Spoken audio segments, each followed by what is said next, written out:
what's wholesome? Princess is falling for broke boy commoners with a heart of gold and an empty belly. Today we're going over the top 10 times the princess fell in love with a commoner. Let's go!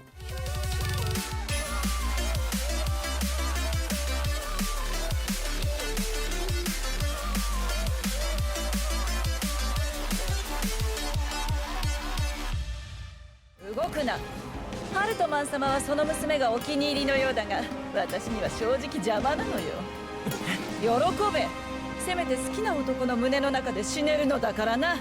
Why not kick things off with an anime titled Princess? Our guy here is Teppei Arima, and he actually isn't a commoner. Well, not for most of the show at least, because it starts with his grandpa revealing him as the heir to his huge financial empire. And naturally, that means he's suddenly got to deal with a boatload of social parasites and gold diggers tossing themselves at him practically 24/7, especially at the high society school he's now enrolled in. Luckily for him, there's some genuine matches in there too, because out of all of them, Charlotte Hazelrink, the princess of Hazelrink, is the one who truly catches Teppei's eye. Shut up!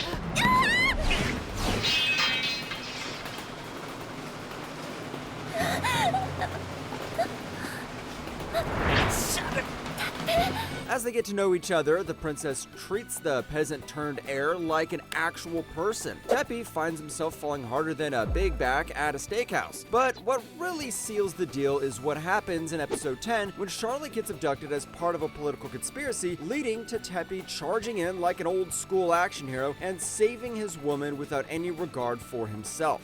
っていうか耳尻尾はじめまして。召喚に答えてくださった勇者様でいらっしゃいますね。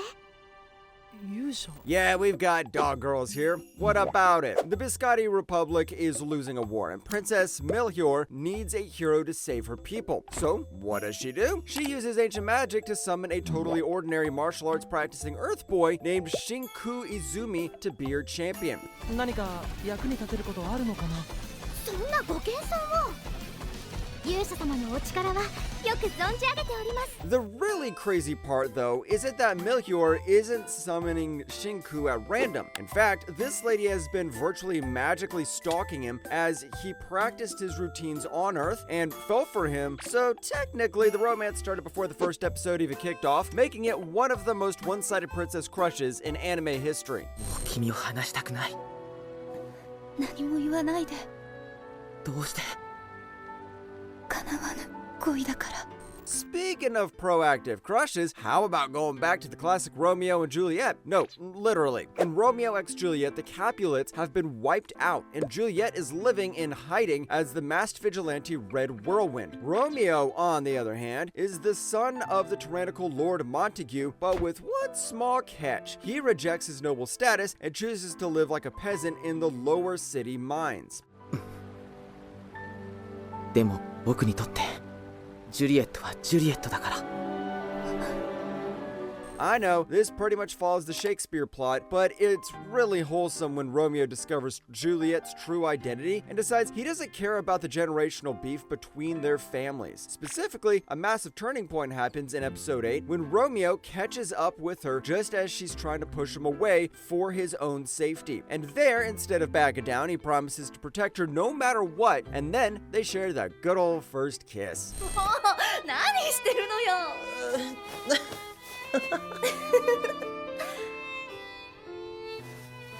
こっち来たら If you want something less wholesome and more edgy, you have Cross Ange. Ange starts the series as the beloved first princess of the Mitsurugi Empire, only to have her entire life ripped away when it's revealed she's a Norma, someone who can't use magic. She's thrown into a brutal colony of pilot mechs, and that's where she meets Tusk, a laid-back, greasy-haired mechanic who couldn't care less about what kind of blood anyone has.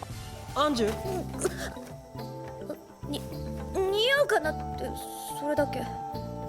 Arguably, the best aspect of this dynamic is how Tusk slowly breaks down Ange's ultra tsundere exterior just by putting up with her crap and treating her like a person. And that pretty much peaks in episode 14, literally titled Ange and Tusk. And getting stranded in a ruined alternate dimension, the two are forced to share a bed and finally drop all their emotional baggage. Yeah, I told you, it's pretty edgy. 具合はどう？お嬢様その髪は。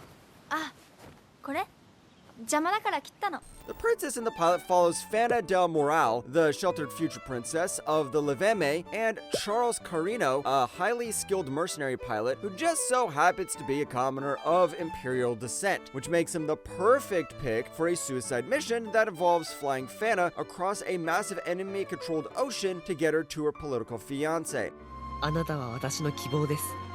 これからもずっと。 Over the course of the deadly aerial dogfights they go through together, Charles treats Fana with a kindness and respect she's never experienced, teaching her how to fly and showing her the beauty of the world. That's what I call a wholesome relationship. ハック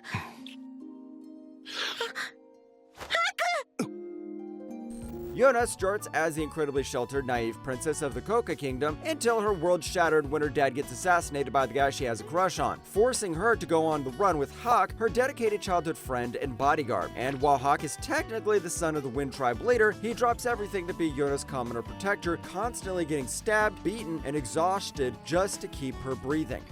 君と彼女は近いようでいて距離がある。本気で欲しいと思ってないからかな。 Yona's journey from a spoiled brat to a badass warrior is amazing, but her realizing that she's actually in love with her bodyguard is a slow burn that's worth every episode of build-up before the major first romantic moment in episode 19 featuring the infamous honey scene. You really gotta watch it. 私がここまで来られたのはトールがいつもそばにいてくれたから。あなたは誰よりも大切な人。 俺だって同じだ。 Yeah, why not throw a coffin princess into the mix? Toru Akura is a lazy, unemployed saboteur who just wants to slack off in the woods until he bumps into Chaika Trabant, a bizarre white-haired wizard dragging around a massive coffin. She claims to be the daughter of the tyrannical Emperor Arthur Gaz, and even though she looks like a weirdo, Toru decides to tag along because she's the first thing in years that makes his life interesting. お前がそばにいてくれたから、俺は感謝してる。 トール。 Now, I know it starts off weird, but Toru slowly realizes he actually cares about this chaotic girl. But it's only in episode 7 that the two actually sit down and talk properly for once, leading to Chaika essentially confessing to Toru, telling him how much she values him by her side.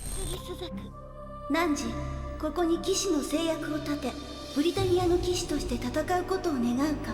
Yes, Your Highness. In contrast, you've got one of the most tragic romances in all of anime with Code Geass. And you know how I feel bad about it even when I want to punch Suzaku in the face. Euphemia Lee Britannia is the sweet idealistic third princess of the Holy Britannian Empire, while Suzaku Kurugi is in an 11, which is basically like a slave who joined the British Empire. Despite her royal status, Euphemia is completely blind to the Empire's cruelty, while Suzaku is constantly fighting his own guilt and trauma. 私、ユーフェミア・リ・ブリタニアは汝、クルルギスザクを騎士として認めます。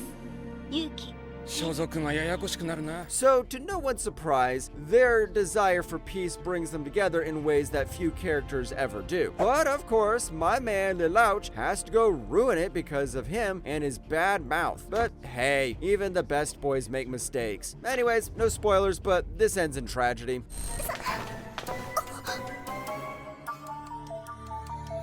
どうして姫様が。